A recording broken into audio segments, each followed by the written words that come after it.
The Li is one of the cleanest rivers in China, a favorite spot for fishermen with their trained cormorants. The men, all called Huang, come from the same village, now in their 70s and 80s. They've been fishermen all their lives.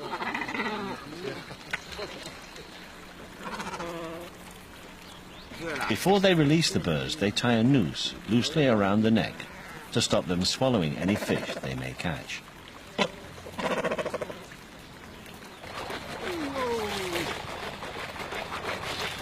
Chanting and dancing, the Huangs encourage their birds to take the plunge.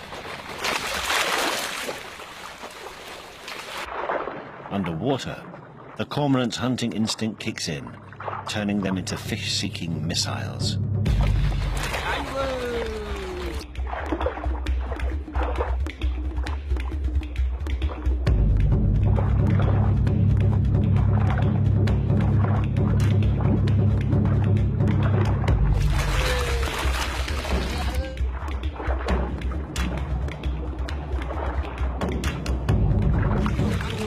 Working together, a good cormorant team can catch a couple of dozen decent-sized fish in a morning.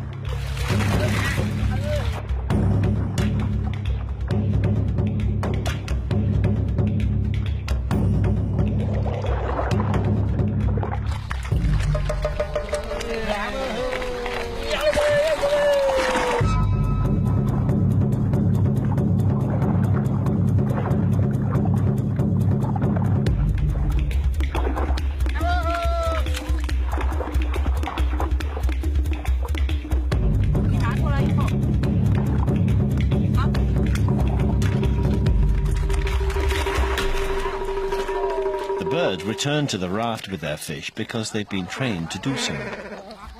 From the time it first hatched, each of these cormorants has been reared to a life of obedience to its master. The birds are, in effect, slaves. But they're not stupid. It's said that cormorants can keep a tally of the fish they catch, at least up to 7. So unless they get a reward now and then, they simply withdraw their labor. The fishermen, of course, keep the best fish for themselves. The cormorants get the leftover tiddlers.